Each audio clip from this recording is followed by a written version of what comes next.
Hey, I'm Vishal Krishna and this is Pavan Sharma and we are from Mentors for Kids and we're doing something different. We've never tried this before. We thought as commerce students and as a CA Pavan, I think we need to demystify money.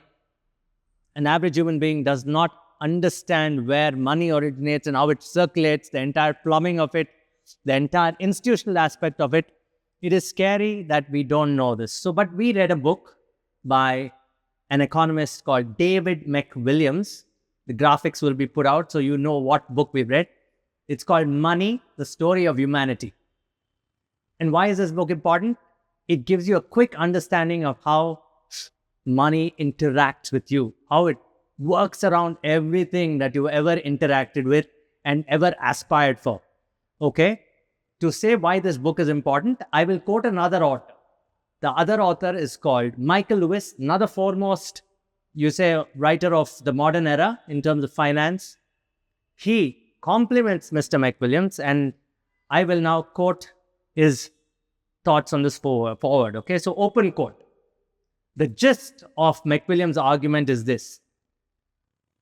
Please carefully listen to this. The gist of Mr. Williams' argument is this. Where money and financial innovation is present, all sorts of valuable stuff occurs that doesn't occur where money and financial innovation is absent. Think about it. Without money, you wouldn't have had the roads, the beautiful roads that we drive on, or not so beautiful roads because of lack of accountability and transparency.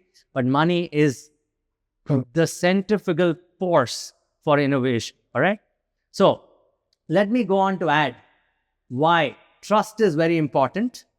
And Michael Lewis quotes again, trust naturally becomes a central theme in these pages. That is what Michael Lewis says about McWilliams' argument. He talks about the various inventions in money and finance, coins, balance sheets, double entry accounting, reserve currencies, paper money, central banks, mortgages, and so on are each an expression of a species of trust that appears to have the ability to survive no matter how badly it is abused.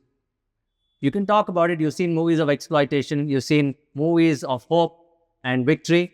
It's all central to money. So, which is what Pavan and I are going to demystify today, the story of money. And along with this book, we will also quote other authors like Yuval Noah Harari, maybe take some strands from Francis Fukuyama's The Origins of Political Order.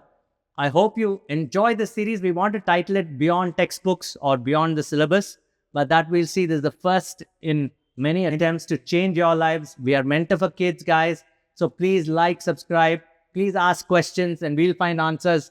What do we get in return? Not money, but we get to give you scholarships and a chuckle in the face. So with that note, let us begin with where does money originate? And what is money currently? Answer those questions. We have a quiz which we will curate in the LMS, right Yes, at the bottom. We will have a bunch of quizzes. From that, we'll get scholarships. If you want books, let us know. And let us know what books you want. We can ship them to you. So thank you, ladies and gentlemen, boys and girls of all ages. Thank you. So with that, Pavan, I hope you liked the introduction. Yeah, for sure. I mean, the book is fascinating. It is fascinating. And we will put it in the LMS for you to see so you can buy, perhaps read it. Yeah. The reason again, Pavan, money, why don't we have a great understanding of it as humanity? Firstly, let me start with that quick question and then move on to how banks function because that is where we live in. It's called fiat currency and that's the system that runs the world today. So talk about our lesser understanding of money and what is fiat currency. Sure. So at least as far as the understanding of money is concerned, maybe it's so ubiquitous that we don't pause to think from where it comes. Correct. And the day-to-day usage of money, because money, at least traditionally, we call it a store of value, Correct. And it also has exchange relevance, right? So I can take money, I can use money to determine what a product costs, or I can give value to a product or a service in terms of money, and of course, exchange the money to buy that product or service. And we don't pause and think from where money comes from, right? Because what we are interested in is what money can buy, not how money has come. So fantastically said. Just hold your thought there. Most of us just live like that. Correct. We think money is made, it is saved, it is a store of value. Correct. And for that exchange of value is goods and services. Correct. We are taught to consume. Correct. But how it evolves, nobody knows. Correct. So it's just a means to get to a place. It could be a better life. It could be a more comfortable retirement. It could be a car. It can be a house. And that is of far more interest than money itself. But the origin of money is fascinating. Absolutely. And if it were not for the book, I myself would not have learned, these many new things. I think you're absolutely right there, because even me, the book is seminal for me, because in a few hours, it taught me what no other economist has been able to teach me, which is, for example, what is fiat currency. Correct. When people gave me a definition when I was younger, they just said it's paper money. I said, okay, again, it still sticks to the same construct, which is spending, salary, or you do a business, make money, retire, buy land, water. But coming back, the kids should know, in Mentors for Kids, of course, in our LMS, we're going to put it out. Fiat money actually means it's the decree of the government or the political order. It can be an authoritarian, totalitarian government. It can also be a democratic government. And in India, we are a democracy. And so is the US, of course. We can talk China. But today, we live in fiat currency, which means the government gives a decree to print money, correct? Which means somebody gives an order. We'll get into the nitty-gritties in a bit. But is that in that order, the government gives a regulation to print money, and the central bank, which is the Reserve Bank of India, then prints money. Correct. So the importance that we need to give to is the word trust, because money has value because of trust that people place in it. Now, where does the trust come from? Now, you pick up a currency note and you read what's written there. It says that this is from the RBI, right? And you have the governor's signature on it. It says, I promise to pay the bearer, which means that the currency note in your hand is a promissory note, and the promise comes from the government. Yes. The promise comes from the central bank, which is the government. But what we also have to see is the evolution of money, right? And how did this trust develop? Because trust is intrinsic to money. Now, before money even existed, you had barter, right? Now, the problem with barter, of course, is if I am a rice farmer and you are a potter, I want pots from you, but you should be interested in that bag of rice from me. If you have enough rice, there is no reason for you to buy rice from me, and there is no way I can buy those pots. So money gives freedom, right? In a sense that money permits you to buy anything that you want, because then you've reduced the exchange to coins, to paper. Somebody guarantees. And the guarantor is the government and the bank together. But again... But the bank can't function independently. Of course, the bank has to function within the framework that the government establishes. Now, like you mentioned, democratically elected governments have a different framework. Maybe autocracies have a different framework. Autocracies also take me back into history, where you have the king, or you have, let's say, the power to issue currency in terms of coins. Normally, you had the imprint of the king's face, or you had the church, which would back the currency. Like in India, we have Gandhi, Mr. Mahatma Gandhi's face on the currency notes. But if you go back in time, you either have the church, maybe a cross, or maybe you'd have the face of the emperor on the coin, which would give power to that currency. The power also comes with the counter side of it is you cannot create fake currency, right? Because then that is punishable, and it is punishable by law. It is punishable because then you're going against the framework of the government. So the government sets an order. Correct. The central bank obviously follows by printing the money. Correct. And then the circulation is done by the commercial banks in terms of debts, loans. So, right? So once money is printed, it enters the economy. Yes. Once it enters the economy, I use that to buy what I need. Yes. And let us look at a transaction, right? Say, let's look at two transactions. Sure. I mean, one is the buying consumption itself. It happens with salaries. Yeah.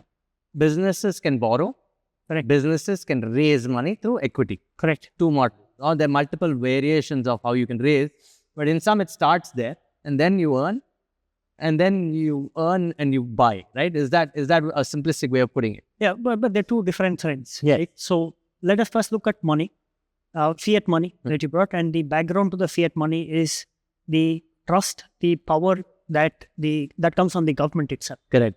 By the way, guys, the word fiat means government decree, by law. By law. That I have asked you to do this. Correct. That's what fiat money. That is correct, right? So now if you look at currency by itself, like you said, it is by the power of the government. And very interestingly, if you look at these coins, and coins having the imprint of the emperor, means it comes from authority, right? You cannot misuse that authority. Now in today's time, there are two threads that you bring up.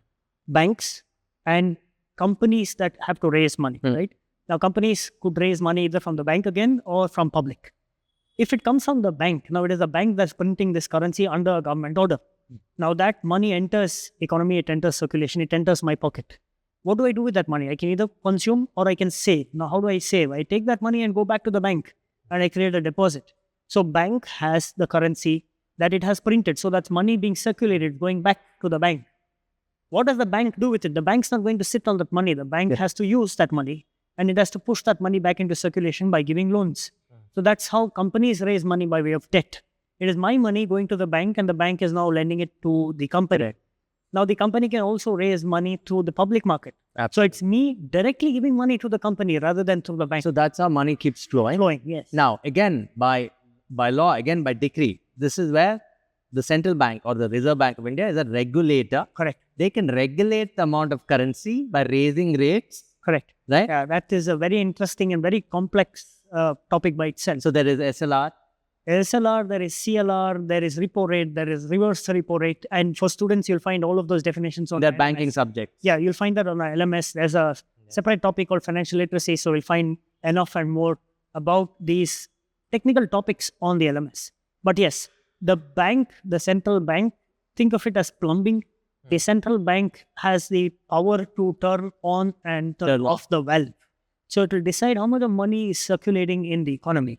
The more the money that circulates in the economy, the more money that's in our pockets, the more we will go and consume. Yes. And the more the inflation is going to go up. Yeah, because costs rise every time. Because there's more demand. Yes. So there's more demand and its supply is unable to keep pace with it, the prices go up.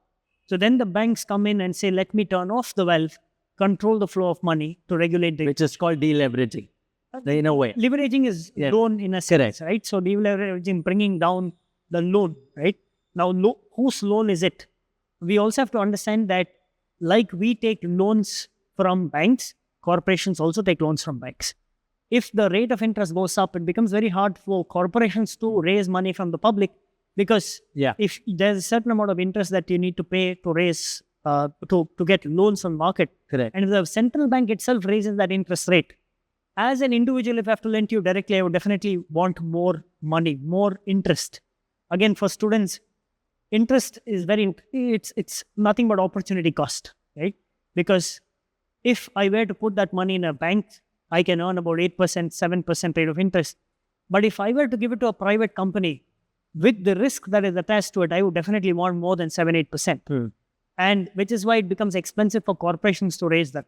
Fantastic. Which is why I keep saying that children or students should follow RBI rates. Correct. And every quarter they release these rates. They hike the rates or lessen the rate.